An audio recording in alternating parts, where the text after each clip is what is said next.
अब हम पढ़ते हैं टिम्पैनिक मेम्ब्रेन। टिम्पैनिक मेम्ब्रेन क्या होता है? एक थिन पार्टीशन होती है जो कि एक्सटर्नल अकाउस्टिक म्योटिक्स, ये जो हमारा एक्सटर्नल, ये हमारा टिम्पैनिक मेम्ब्रेन एक्सटर्नल अकाउस्टिक म्योटिक्स को सेपरेट करती है फ्रॉम द मीडियल लेयर। ये हमारा मीडियल लेयर है, ठीक है, इसको इससे सेपरेट करती है। ये ओब्लिकली पड़ी हुई है, उसकी वजह से ये जो एक्सटर्नल अकाउस्टिक म्योटिक है उसका फ्लोर लंबा हो जाता है एज कम्पेयर टू उसकी रूफ, ठीक है। ये नीचे को डाउनवर्ड, फॉरवर्ड और लेटरली मूव करती है। मेम्ब्रेन की दो सर्फेसिस होती हैं, आउटर सरफेस और इनर सरफेस। ये जो आउटर सरफेस है ना, ये देखें, ये इधर को गई हुई है, तो इसकी वजह से आउटर सरफेस होती है ना, कनकेव हो जाती है, ठीक, कनकेव होती है। और यहाँ पे स्किन ने लाइन किया होता है उसको, इसके ऊपर वाली सरफेस पे। इनर वाली सरफेस की बात करें तो इनर वाली सरफेस कन्वेक्स है, ये देखें। अब ये कन्वेक्स क्यों होती है? क्योंकि ये जो मेलियस के हैंडल के साथ जुड़ी होती है, मेलियस के हैंडल्स के साथ ये जुड़ी होती है, उसकी वजह से ना tip of the handle of Méliès के साथ जुड़ी होती है, और वहाँ ना इसके वो उसको अब ये इसकी कन्वेक्स की होती है। यहाँ पे जो मसल, स्टेपिडिस मसल है ना, जो भी मसल है वो इसको साथ जुड़े हुए हैं, उसको पकड़ के पीछे कन्वेक्स किया हुआ है, ठीक है ना, इसमें इसको टेंस किया हुआ है। अब इसके बाद ये जो मैक्सिमम कन्वेक्सिटी का पॉइंट होता है ना, इसको हम अम्बो कहते हैं, टिम्पैनिक मेम्ब्रेन की मैक्सिमम कमाल। अब ये जो हमारी मेम्ब्रेन है, ये ऊपर पड़ी हुई है हमारी टेम्पोरल बोन, ये भी टेम्पोरल बोन है। टेम्पोरल बोन में ना हर तरफ सल्कस होता है इसके जुड़ने के लिए, उसको हम कहते हैं टिम्पैनिक सल्कस, ठीक है। उस हर तरफ से टिम्पैनिक सल्कस में जुड़ी होती है, लेकिन ना ऊपर वाली साइड पे टिम्पैनिक सल्कस नहीं होता, वहाँ पे सिर्फ एक नोच होती है, वहाँ से जुड़ा होता है, उस नोच को हम कहते हैं टिम्पैनिक नोच। इस नोच से ना, ये जो नोच होती है, यहाँ से दो फाइबर्स दो फोल्ड्स निकलती हैं, जिसको हम कहते, दो बैंड्स निकलते हैं, एंटीरियर और पोस्टीरियर मेल्यूलर फोल्ड्स, ठीक है। वो फोल्ड्स जाके ना जुड़ जाते हैं lateral process of the malleus पे, हैंडल पे जुड़ा था इसकी ये टिम्पैनिक मेम्ब्रेन खुद जुड़ी थी, लेकिन मेलियस का एक पार्ट होता है लेटर प्रोसेस होता है, उस पर ये दोनों फोल्ड्स जुड़ जाते हैं। मैं दिखाती हूँ आपको। ये हमारी जो अंदर वाली सरफेस दिखाई हुई है, इसकी जो मैक्सिमम कन्वेक्सिटी का पॉइंट है उसको हम अम्बो कह रहे हैं, ठीक है।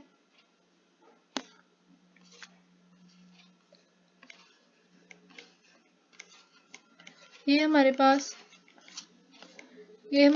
इंटीरियर मेल्यूलर फोल्ड, ये फोल्ड दिखाए हुए हैं। ये ऊपर नोच होती है, ये नोच के साइडों से वो निकलते हैं फोल्ड्स, ये इंटीरियर मेल्यूलर फोल्ड है, ये पोस्टीरियर मेल्यूलर फोल्ड है, ठीक है। ये आके ना, ये यहाँ, ये हमारी मेलियस है, मेलियस का हैंडल है, और ये इसके लेटर प्रोसेस है, lateral process of the malleus पे जाके जुड़ जाती है। इसकी वजह से ना ये जब जुड़ जाती है तो ये दो पार्ट्स में तकसीम हो जाता है, ये ऊपर वाला पार्ट और ये सारा नीचे वाला पार्ट। ये जो ऊपर वाला पार्ट है उसको हम टिम्पैनिक मेम्ब्रेन के ऊपर वाले पार्ट को हम कहते हैं पार्ट्स फ्लैसिडा, और ये जो नीचे वाला उसको हम कहते हैं पार्ट टेंसा। अब ये पार्ट टेंस क्यों होता है? क्योंकि यहाँ पे ना जो ये स्ट्रेच होता है, उसके यहाँ पे जो मसल्स होते हैं ना सारे अटैच, वो उसको स्ट्रेच करके रखे होते हैं। यहाँ पे ना ये वाला पार्ट लूज होता है, इतना स्ट्रेच नहीं होता, और ये किसके दरमियान में है? इंटीरियर मेल्यूलर फोल्ड और पोस्टीरियर मेल्यूलर फोल्ड के दरमियान में है। यहाँ से ना एक नर्व गुजरती है, कोर्डा टेम्पनी नर्व गुजरती है इसके ऊपर से, ठीक है। अब ये जो पार्स टेंसा है ना, पार्स ये फ्लैसिडा, पार्स फ्लैसिडा और ये पार्स फ्लैसिडा ज़्यादा जल्दी टीयर हो सकता है एज कम्पेयर टू टेंसा, ठीक है। अब ये मैंने ये पहले ही बता दिया था कि इनर ये अंदर को रखी होती है, क्योंकि टेंसर टिम्पानी मसल होता है, उसकी वजह से ना कनकेविटी आती है, कन्वेक्सिटी आती है, अंदर को धंसी होती है हमारी टिम्पैनिक मेम्ब्रेन। अब हम बात करें इसके स्ट्रक्चर की, बात करें तो इसके 3 लेयर्स होती हैं। ये हमारी वो दिखाई हुई है सारी सारी टिम्पैनिक मेम्ब्रेन है, इसकी 3 लेयर्स होती हैं। ये हमारी अंदर वाली साइड है, ये हमारी बाहर वाली साइड है। ये एक्सटर्नल अकाउस्टिक म्योटिस है और ये ओब्लिकली पड़ी होती है। ये एक्सटर्नल अकाउस्टिक म्योटिस के साथ ना, ये हमारी जो टिम्पैनिक मेम्ब्रेन है 55 डिग्री का एंगल बना रही होती है। इसकी 3 लेयर्स होती हैं। सबसे ऊपर वाली लेयर आउटर क्यूटिकुलर लेयर होती है, मिडिल वाली लेयर आउटर क्यूटिकुलर लेयर मतलब स्किन के साथ जुड़ी होती है, क्यूटिकल स्किन को कहते हैं, तो स्किन के साथ जुड़ी होती है इसलिए। मिडिल वाली में फाइबर्स होते हैं, इनर वाली लेयर में म्यूकस होता है, ठीक है ना। अब ये वाली लेयर होती है ना, फिब्रस लेयर सेंटर वाली लेयर, जो पार्स फ्लैसिडा का एरिया होता है ना, वहाँ पे ये रिप्लेस होकर लूज एरियोलर टिश्यूज बना देती है। मैंने आपको बताया था ना, वहाँ वो लूज होती है, तो ये वाली जो फिब्रस लेयर होती है ना, ये वहाँ फिब्रस लेयर वहाँ पे रिप्लेस होकर लूज एरियोलर टिश्यू बना देती है। ये मैं आपको बता रही थी कि ये जो पार्स फ्लैसिडा है ना, उसके बिना उसके नीचे से गुजरती है फेशियल नर्व। ये हमारे पास हमारी मेलियस है, ये मेलियस का वो है, मेलियस का हैंडल है, ये मेलियस की नेक है और ये मेलियस का हेड है।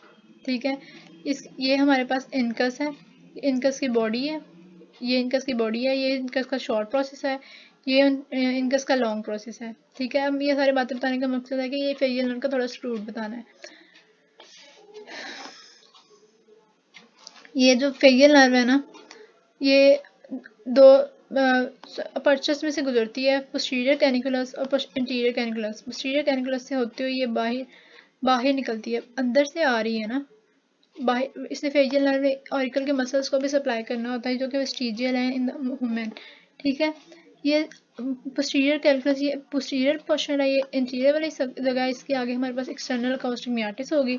तो जो पोस्टीरियर अपर्चर होता है ना फॉर योर फेशियल नर्व, उसे पोस्टीरियर कैनिकुलस कहते हैं, और इंटीरियर वाले का इंटीरियर कैनिकुलस कहते हैं। अब ये जो फेशियल नर्व है ना, lateral process of the incus के लेटरल सरफ से गुजरती है। ये जो हमें ऊपर से नजर आ रही है ना, ये मीडियल सरफेस है। ये जो दूसरी साइड पे वो लेटरल सरफेस है, ये इनकस के लेटरल सरफेस से गुजरती है, लेटरल साइड से गुजरती, लेटरल होती है।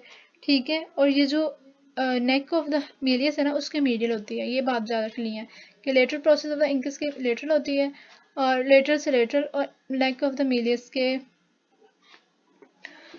मीडियल होती है।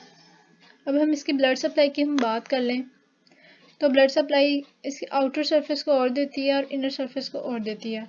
आउटर सरफेस को वही वाली आउटर सरफेस को मैक्सिलरी आर्टरी थी ना, मैक्सिलरी आर्टरी मैंने उसको दिखाई थी, उसकी डीप ऑरिकुलर ब्रांच निकली थी, उसने सप्लाई किया था एक्सटर्नल अकाउस्टिक मियाटिस को। वही वाली ब्रांच सप्लाई करेगी टिम्पैनिक मेम्ब्रेन को। ठीक है, अब इसकी जैसे एक्सटर्नल अकाउस्टिक मियाटिक्स के आउटर वाले सरफेस को उसने सप्लाई किया था, जो कि बाहर ऑरिकल को सप्लाई कर रही है, तो इसकी भी जो इंटीरियर सरफेस है ना, उसको वही सप्लाई कर रही है, जो ये जो पीछे वाले को सप्लाई कर रही है, मतलब उसके पीछे वाले पार्ट को। इनर सरफेस को इसको सप्लाई करती है, दो से सप्लाई आती है। ठीक है, कुछ दो जगह से सप्लाई आती है, एक तो मैक्सिलरी आर्टरी की एंटीरियर टिम्पैनिक ब्रांच से आती है, मैक्सिलरी आर्टरी से आती है, और पोस्टीरियर ऑरिकुलर से आती है। मैक्सिलरी आर्टरी ने आगे से देनी है एंटीरियर टिम्पैनिक ब्रांच, उसने आगे से इनर सरफेस को सप्लाई कर देना है। ठीक है, जब दूसरी जो सप्लाई आती है ना, वो पोस्टीरियर ऑरिकुलर ब्रांच से आती है। पोस्टीरियर ऑरिकुलर ये ब्लड सप्लाई की बात कर रही हूँ। पोस्टीरियर ऑरिकुलर ने देनी है स्टाइलो की, पोस्टीरियर ऑरिकुलर की ब्रांच होती है स्टाइलोमेस्टोइड ब्रांच, उधर से निकलती है पोस्टीरियर टिम्पैनिक। ठीक है, इस तरह इनर सरफेस को दो सप्लाई होती है, इंटीरियर टिम्पैनिक ब्रांच से और पोस्टीरियर टिम्पैनिक ब्रांच से। वीनस ड्रेनेज की बात कर लें, तो वीनस ड्रेनेज आउटर सरफेस, ये भी डिफरेंट है आउटर और इनर सरफेस के लिए। आउटर सरफेस जाके सारा एक्सटर्नल जुगुलर वेन में ड्रेन कर जाता है, इनर सरफेस जाके वेनस प्लेक्सिस में, जो एडिटर ट्यूब के साइडों पे ना एक वेनस प्लेक्सिस होता है। एडिटर ट्यूब हम कहते हैं एक्सटर्नल अकॉस्टिक मियाटिस को, उसके साइडों पे ना एक वेनस प्लेक्सिस होता है, वहाँ पे इनर सरफेस वाला कर जाता है। लिम्फेटिक ड्रेनेज की बात करें तो प्रियोलिक्युलर और रिट्रोफ्रेंजियल लिम्फ नोड्स हैं। रिट्रोफ्रेंजियल लिम्फ नोड्स और प्री ऑरिकुलर लिम्फ नोड्स होते हैं। नर्व सप्लाई की बात करें तो इसकी भी आउटर सरफेस को और सप्लाई करती है, इनर सरफेस को और सप्लाई करती है। ये जो आउटर सरफेस है इसको सप्लाई करेगी, आउटर सरफेस को सप्लाई करेगी। अब आउटर सरफेस की भी हम दो बातें कर लेते हैं, इंटीरो इंफीरियर पार्ट, इतना वाला part, interior superior part, posterior superior part, posterior superior part, interior inferior part, ऐसे हम कर लेते हैं। जो एंटीरो इंफीरियर पार्ट है ना, इसको सप्लाई करती है ऑरिकोटेम्पोरल नर्व। ठीक है, ऑरिकोटेम्पोरल नर्व सप्लाई करती है इसको। और जो पोस्टीरियर सुपीरियर पार्ट है ना, इसको सप्लाई करती है वेगस नर्व की ऑरिकुलर ब्रांच। ये वेगस नर्व की ऑरिकुलर ब्रांच वही है जो जिसने रूट ऑफ ऑरिकल को सप्लाई किया था, और इसके अलावा इसने आके सप्लाई किया था posterior half of the acoustic meatus को, और इसने posterior superior surface of the tympanic membrane को भी सप्लाई करना है। ठीक है, नर्व सप्लाई भी हमने देखी थी कि सबसे ये बाहर ऑरिकल को सप्लाई कर रही थी, ऑरिकल के अपर टू थर्ड्स को सप्लाई कर रही थी ऑरिको टेम्पोरल ब्रांच। यही आगे जाके anterior half of the external acoustic meatus को देती है, और posterior superior part of the posterior superior part of the